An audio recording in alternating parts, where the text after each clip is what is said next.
Welcome to PDA vlog number 6. We are going to do this real vlog style today. We're going to be out and about. I'm actually heading into school for what I think is only the 3rd or 4th time since all this started.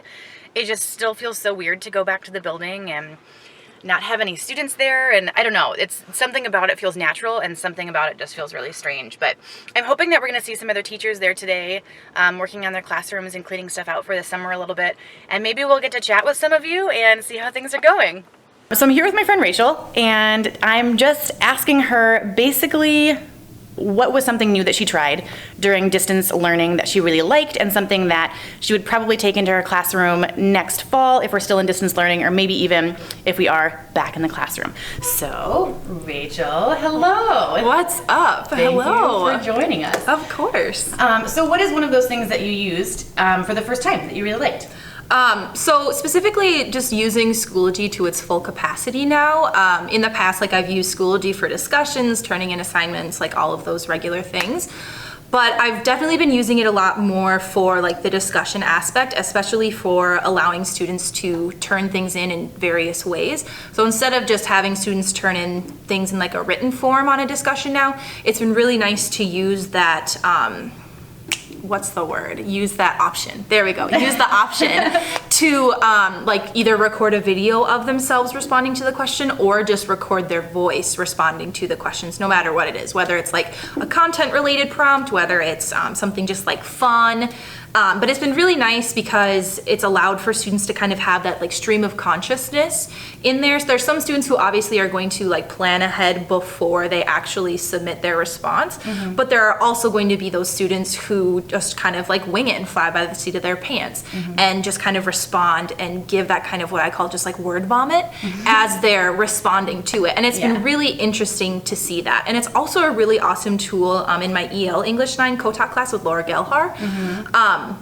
Because we have some students where writing out their responses, like typing them out, can be a little bit difficult, but them actually just responding verbally, we can then see, okay, yes, you do understand that, or hey, let's chat about it and we're gonna refine some things, and then they can still then verbally respond again. So that's been a really nice tool to use, and I think it's kind of a good tool that shows like universal design, like you're kind of making modifications for a few students, but you're using it for everybody so that everyone benefits. Yeah, I love that. Mm-hmm. And you felt like you were able to understand your students' like thought process and kind of their path to learning better by using some of those different options. Yeah, and it's also been nice on those Schoology discussions where a lot of times we have part of the directions be you have to respond to 2 people's their discussion posts as well. Mm-hmm. And so we've gone in and we have like typed things in and kind of put some more leading questions and prompted some kids a little bit more to maybe deepen their thinking or maybe redirect them back to the prompt if they missed one kind of the integral parts of it.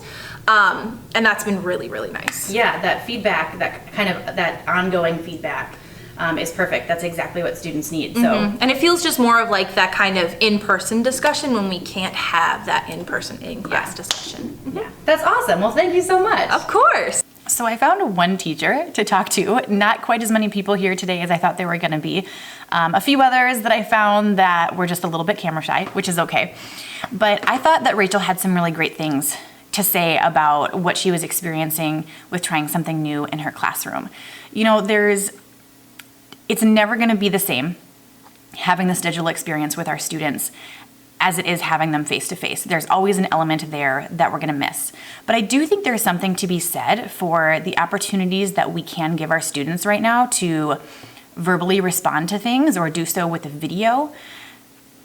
You know, there are obstacles that our classrooms can present sometimes with those speaking and listening skills. Sometimes students are just nervous to share. Sometimes they're afraid of what their peers are going to say. Sometimes they don't quite have the relationship with the teacher to feel comfortable sharing their learning. Or they just take a little bit longer to process something before they're comfortable verbalizing their learning. And, you know, there are some of those things that we have to help our students get through. But right now, I just think this is a really unique opportunity. It also seems like Rachel wants to bring some of these things into her teaching in the future, even if we aren't in the distance learning context. And I think that's something that we need to think about because there are some other benefits to how we can understand the learning of students in this context. Having that conversation with Rachel also made me think about the literacy opportunities that we're giving our students, or that we can give our students right now. You know, literacy is not just reading and writing. It's really about having the competency to communicate in whatever modality is necessary at the time. And this kind of verbal practice for our students, although it can happen in the classroom, it doesn't always. We know that when we're in our classrooms as teachers, we talk more. It just happens. Our students don't have the same opportunities.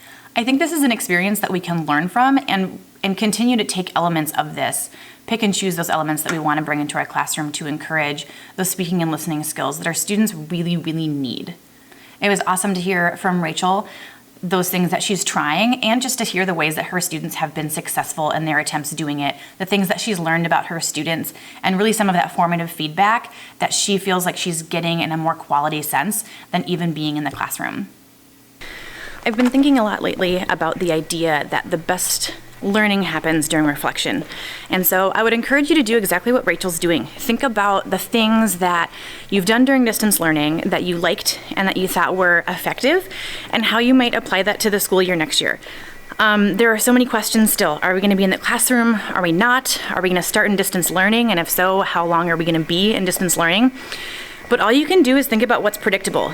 Think about what you know about your students, about what you're going to know about your students going into next year, and think about how they learn in general. What are some things that have been effective that, no matter the context for the classroom next year, you can bring that to your students. So good luck this next week. Once again, as always, I miss all of you, and happy teaching. Bye.